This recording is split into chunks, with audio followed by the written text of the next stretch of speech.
Welcome along again, everyone. This is Pastor Tim Bushong, and I'm speaking on behalf of Jesus in Politics, our fourth annual conference. This year's subtitle, Hail to Jesus. And by gum, you have to bow the knee to Christ.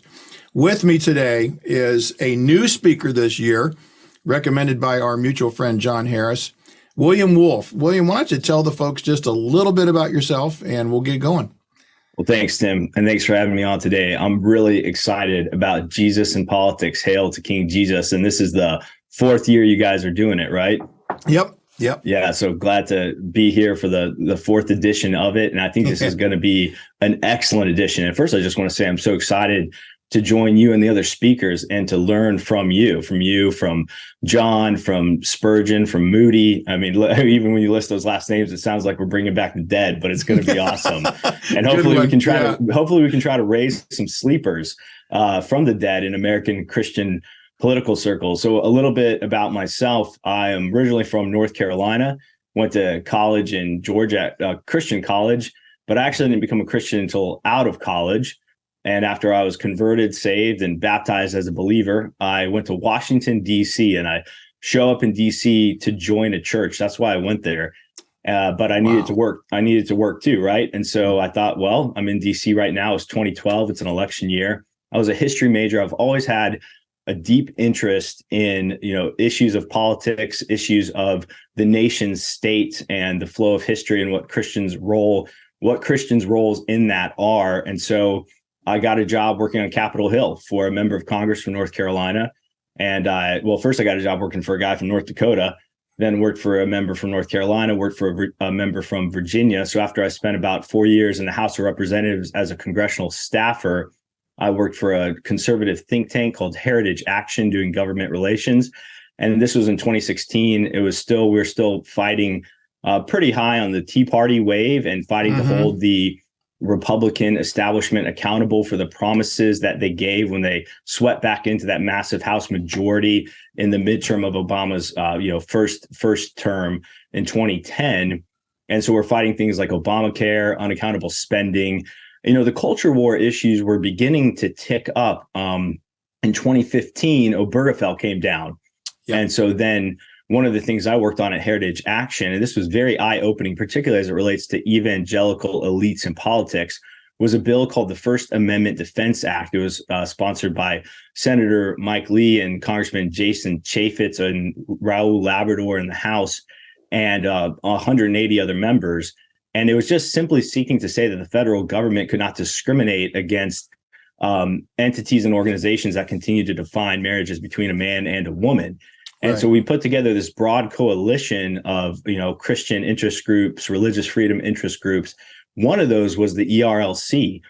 And you would think of all the organizations around Capitol Hill that would be fighting hardest for this. It would be something like the Ethics and Religious Liberty Commission of the Southern Baptist Convention. But I found their effort and attention to this bill to be lackluster at best.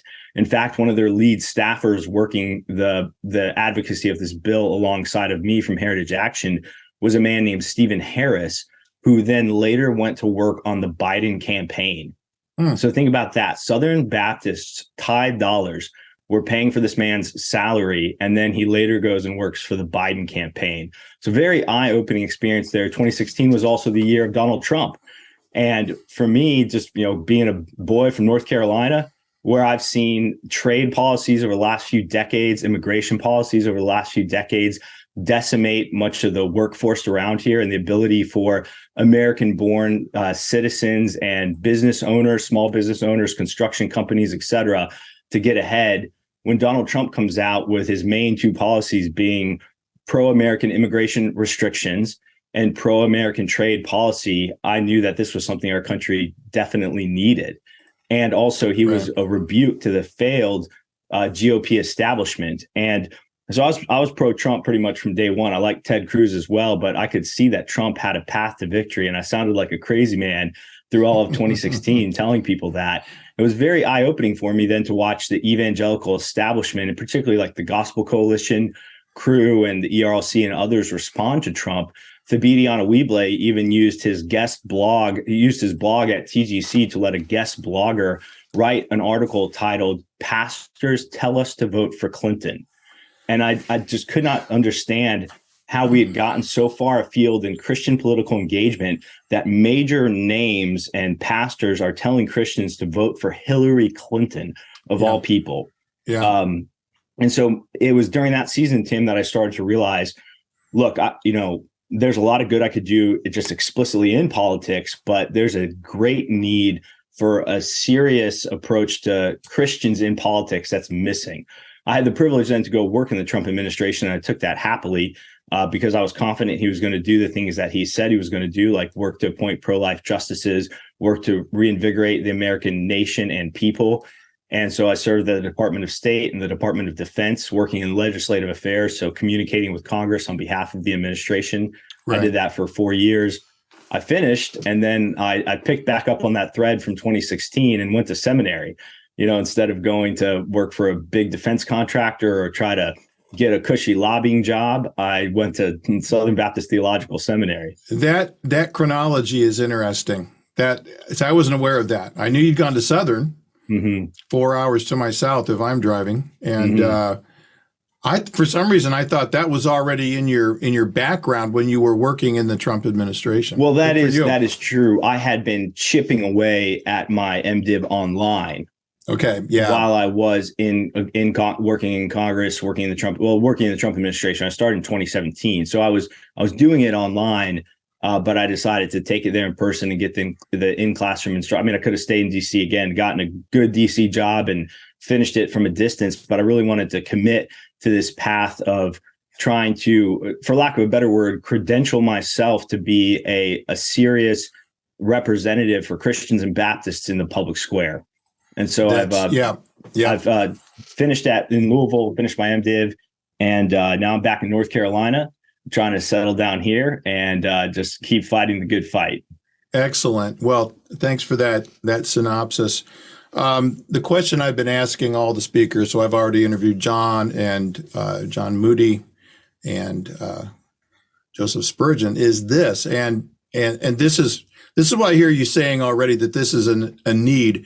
What do you think the number one, if you were going to hang a nail in the doorpost and say, this is where I'm hanging my hat, what is the squirrely, what is the main issue of squirreliness with evangelicals and the political process, or just politics in general? Maybe that could be culture. What do you think that is?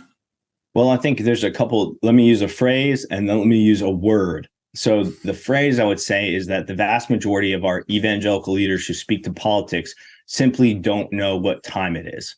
They don't recognize that the Bush era platitudes, or even what's left over from the Reagan era, is going to cut it anymore.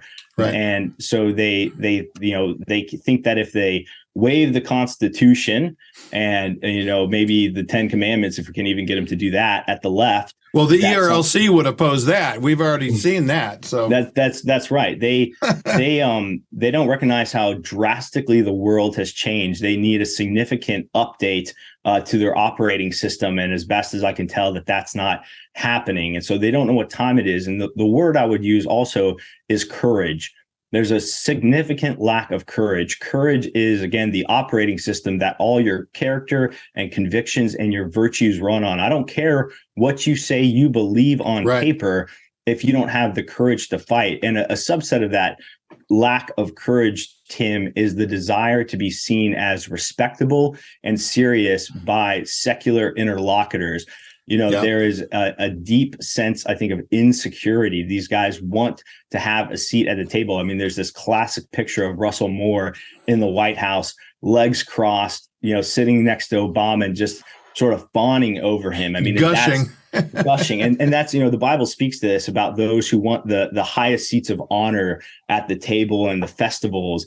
And I think that our evangelical leaders who speak these issues want that. So I mentioned Russell Moore, and now Russell Moore is the editor-in-chief of Christianity Today, or Christianity Yesterday, as I like to call them. Or something today. Or something today, paganism today.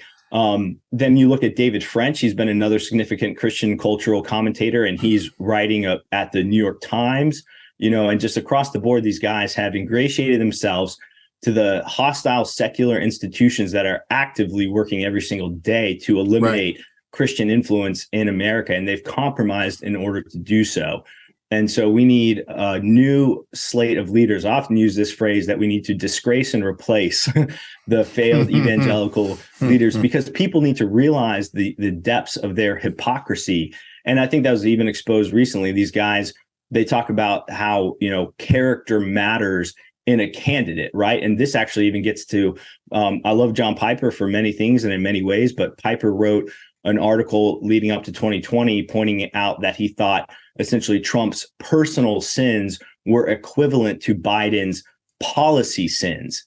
And so character matters, particularly when it comes to politics, Tim, at the federal government and at any level where policy is being made. Character matters. Yes, personally, that's important. But when we're electing leaders in the United States of America, we're electing stewards who are going to take our tax dollars and use them to do things. And the sins of the Biden administration in terms of what they're doing and advancing with our tax dollars, to me, just absolutely dwarfs, just overshadows any personal failings that we could have pointed out in Donald Trump leading up to the 2020 election. So these guys, they want a man of Christian nationalist character, but they don't care so much if that man has Christian nationalist policies. In fact, they prefer him to have sort of watered down secular policies being advanced in the public square.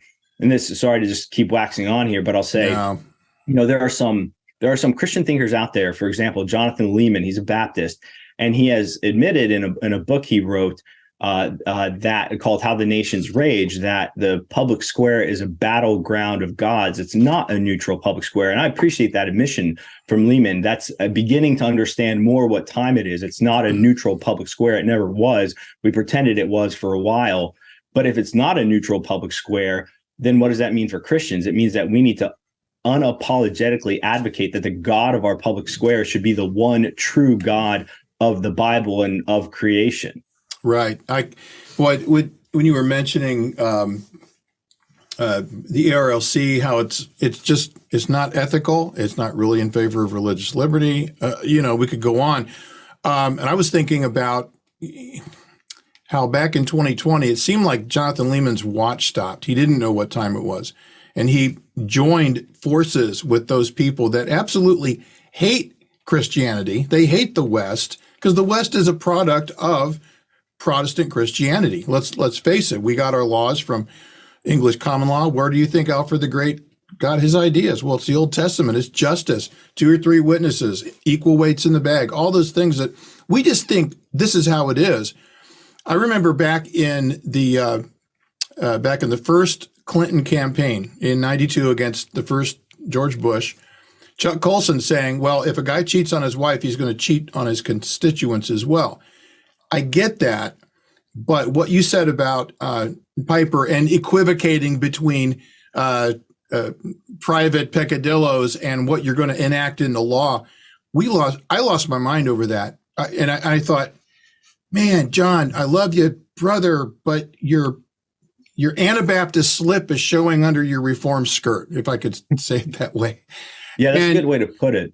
So something recently, you had an interview with Joel Webbin, and you touched on this for just a second, and I'd like to hear you maybe flesh out a little more, because I'm in the Southern Baptist Convention. I think you are as well. Mm-hmm. We're both Reformed. We're both going, guys, you can't play like the world does. But you mentioned something about this overlap between how the establishment evangelical world operates and how that just mirrors how the secular pagan politicians operate. Can you give us any clarity on that? I mean, I can think of examples, but that's not good. Yeah, sure. I got a good firsthand look at how the GOP establishment operates during my time in DC. And I think, again, many people have such a hard time reckoning with Trump's appeal because they don't understand this piece of it. But just in brief, I'll talk about how the GOP establishment operates and how that translates into the SBC world and the broader evangelical American world as well. And so there's a system that's been created in politics where you get elected because you promised your constituents you would vote a certain way, act a certain way, fight a certain way. And then as soon as you get to Washington, D.C., you get co-opted by the party. And the party has a system of, sticks and carrots that are often at odds with your duties as a representative of your district. So you need to give a certain amount to their campaign arm. You need to give a certain amount, to spend a certain amount of time making phone calls. You need to dutifully vote the way that the GOP leadership, and then it works on both sides too. I mean, Nancy Pelosi, it's interesting, Tim, the Democrats are on a much tighter ship than the Republicans do, no doubt, with demanding fealty from their members. But that's not a good thing, overall. But you have to vote how leadership wants you to, or you won't get put on good committees. You have to vote how leadership wants you to, or you won't have a chance to, again, have a seat at the table. And so if you start sort of bucking leadership at any term, then you get anathematized and you get sent out into the utter darkness of the House Freedom Caucus, and which is a great organization, and I fully support them. But and so what I noticed was, I spent a couple years reading constituent mail in one of my jobs as a legislative correspondent, where I read the pieces of mail that upset constituents sent this member, and I responded to them on their behalf. And then what I would see is that the member would then try to figure out how to do what the GOP leadership and the lobbying groups wanted them to do and sell it to their constituents, instead of doing what their constituents are demanding them to do and why they elected them, and sell that and defend that courageously to the leaders of the party. And so there's this compromise, and there's really, there's this loser mentality of like, what can get done, what can't get done. We can't ever start a fight, say like a shutdown fight, unless we know exactly how it's going to end. And that's just not true. I mean, sometimes you need to fight for the sake of the virtues involved in the fight, even if you don't know what the end looks like. And I'm thankful our founding fathers, who initiated a revolutionary war for independence against the greatest power of that day, didn't know how the fight was going to end, but they knew that it was a righteous fight, and they fought it anyway. And so in short, there is what we kind of call like a cartel or a uniparty, where the leadership in the Republican class is really kind of hand in hand with the leadership in the Democrat class, and the lobbyists and the donors and the big corporate interests in America. And they're all sort of, doing what's best for their interests and not for the interests of the American people. And anybody who fights against that gets anathematized. So in short, our leaders don't represent the concerns of their constituents. And so pivot that over to the evangelical world and the Southern Baptist world. Yep. Just take, for example, the Anaheim conference in 2022. I was listening to Tom Askell and Dr. Nettles sort of recap that. And Askell mentioned that out of the 50,000 churches at the Southern Baptist Convention, only 3.5% were represented in Anaheim. And out of that 3.5% of our total convention that's represented, about half of that are folks who are coming from NAM church plants. So they're loyal to the party, loyal to the platform. Yep. And so and then everybody who's up on the platform is bought into the system, loyal to the system. And this system in the Southern Baptist Convention really over the last decade has pivoted into this position of wanting to water down our distinctives to appeal to the world, to increase our numbers. They're number driven. It's very similar to politics. They're money driven. Well, in the SBC, we're number driven. Yeah. And so if you think of the faithful grandma in the Southern Baptist pew, or the family that's been at a Southern Baptist church for multi-generations, our leaders just aren't representing their interests. They're taking their money, they're taking their votes, and essentially they're working against them. I mean, again, Southern Baptists were a major voting bloc for Trump. Out of the 80-something% white evangelicals who voted for Trump, Southern Baptists make up a big portion of that. And yet our leaders were out there writing Never Trumpers screeds. And so that shows you the dissonance and the difference between them. And we think again of the ERLC. The ERLC is taking our money to represent our interests in the public square. And what are they doing? Well, they're not leading the fight on, against transgender ideology. They're nowhere to be found in terms of getting pornographic books out of schools. Moms for Liberty is leading that fight. They're going around to Louisiana and tanking bills of abolition and equal protection to end abortion because they could never work. They define success out of existence. Mm-hmm. And I'm like, where's your faith, man? I understand political realities and exigencies. They all play into this. But my goodness, what does the left do? They keep hammering bills that 20 years ago were like, that could never pass. And they keep pushing them. And every time, whether it doesn't get out of committee or whether it gets voted down, they bring it again. And by the way, that moves the needle and the Overton window to the scale of believability. And now we have Drag Queen Story Hour, and people are going, well, I'm not sure if we really need to address that. Oh, my stars.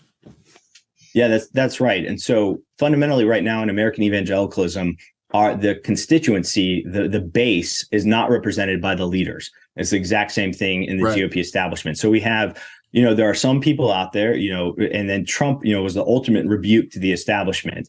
And we need a Trump type figure, so to speak, to sort of like barnstorm into American evangelicalism and, fight on behalf of the people. And ideally, of course, that is a person who is a genuine with committed Christian moral virtues and values. But we need a leader who's not afraid to upset the apple carts of the people who have sort of co-opted these institutions for the sake of secularism, for progressivism, for feminism, for globalism. You name it. All those isms are at play here. And I think we're beginning to see some of that, Tim. I am encouraged.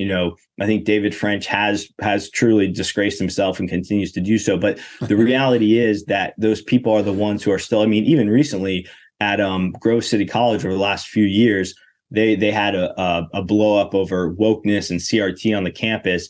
And the leaders were trying to provide some cover. So they said, let's invite a conservative to come speak. And their idea of a public conservative was David French, right?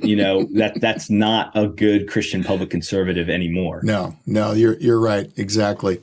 Well, when you were mentioning how politics actually play out in the GOP, almost everything you were saying, I'm thinking that's how it is in the SBC. Mike Law amendment gets passed overwhelmingly, and let's have all these past presidents come to the mic, and good old boy. I'm telling you that the good old boy network is there. It's not the Paige Patterson version anymore. It's these other guys, and I think it's just as hokey as ever. In the SBC, we have the GOBE, the good old boy establishment, instead of the GOPE. So let's talk about one more issue, and then we'll close, because we could go on.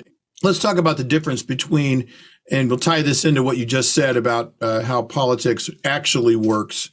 What's the difference between wise as serpents, innocent as doves, politicking or being in politics, and the kind of posturing that we've been seeing lately from people that they're willing to say dumb things as long as it's viewed by someone else as being okay? He must be okay because we don't have to worry about him. Look at what he just wrote.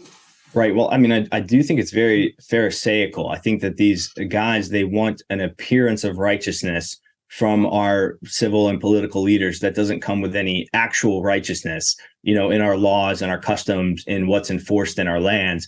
And they're happy to make that trade-off any day. And I think this is part of wisdom and prudence in politics, right? So like our Christian ethics and our beliefs that we hold to for our personal lives are, you can't sacrifice those. You shouldn't sacrifice those as an individual Christian, shouldn't sacrifice those as a church. And you don't sacrifice your commitments and your values when you get into the public square. But the reality is that politics is a game of trade-offs and costs and benefits. Yep. And so, again, it's like when I'm thinking of electing a president, if I can get a president who's going to do righteous things with our tax dollars, with our policies, who's going to, fight to end the corrupt deep state, close our borders, stop the mass suicide of the West through, open borders and immigration, versus somebody who says nice things, but at the end of the day, or sounds civil, but at the end of the day isn't going to do anything to actually fight to defend our people and our country, which should be a definite interest of the Christian.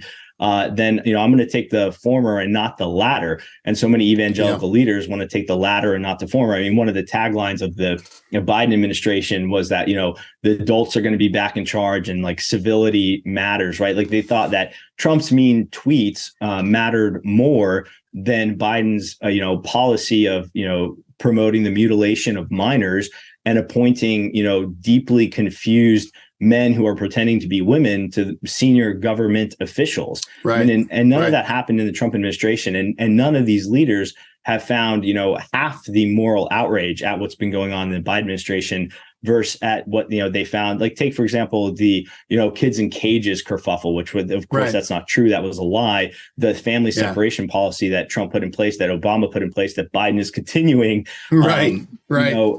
They bled a lot of ink and wrung a lot of hands over the Trump administration policy on the border, on refugee admissions. And then they're nowhere to be found as the Biden administration is literally letting us be invaded on a daily basis at the southern border. And so it just shows you that their moral compass is broken. And for them, true north is the idea of sounding nice and being given a seat at the table with the secular powers that be, as opposed to sounding serious and fighting on behalf of true Christian values and on behalf of our country. I mean, it's an abdication of leadership to not fight for the country that God has placed you in, to fight. And they're nowhere to be found at the front lines. Yeah, that's good. I was thinking about the analogy between New Yorkers and Southern Californians. The New Yorkers are really mean and nasty, but they're ultimately okay, where the opposite is in California. They're so kind and everything. It's like when you have a flat tire on the freeway, the New Yorker's coming up and says, "What's wrong with you? Give me that stinking tire iron. Let me do it. You don't know what you're doing." And the person in California says, "Oh man, I'm so sorry." Speeds off. Yeah, that's a good analogy for sure. Well, listen, we could talk all day, but you have things to do. I have things to do. And I think the folks that are planning on coming to the conference, or maybe we're on the fence, listen, I don't know what your topic is yet. I don't think we. Well, I wanted to preview it with you here today, and for the folks listening to get them excited to come. You're pretty quick on your feet. We could you could come unprepared, and we'd say, "Hey, talk about this," and you just take off and do fine. So. I'm not 100% sure what I'm speaking on this year, because Hail to Jesus is such an umbrella term. It encompasses so much of what we both believe to be true. And that is that, it was interesting. Jon Harris interviewed the retired Wesleyan pastor from Oklahoma.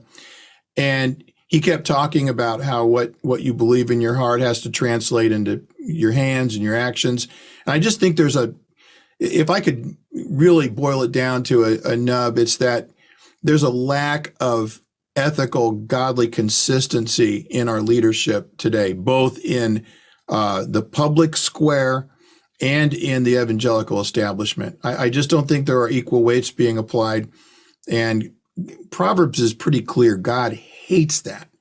He hates it when there's different standards used and to aggrandize oneself, So, well, I'm really looking forward to having you up here. You're going to love Northern Indiana in October. It is gorgeous. And well, I can't wait to be there, Tim. And so here, I'll tell you what I'm going to talk about. Okay. Okay. Let's get this out there. Yeah. So I'm going to talk about a Christian civilian's civic duty. And I'm riffing off of a speech from a movie that I don't necessarily recommend to Christian audiences per se, but the quote is from Starship Troopers, and there's this teacher, and then later he's a fighter, and he's asking his class, what's the difference between a citizen and a civilian? And he's talking about civic duty, and he says most people wouldn't know civic duty today if it jumped up and bit them in the rear. Yeah, right? And the difference is that this is the quote. It says the difference lies in the field of civic virtue. A soldier accepts personal responsibility for the safety of the body politic of which he is a member, defending it if need be with his life. The civilian does not.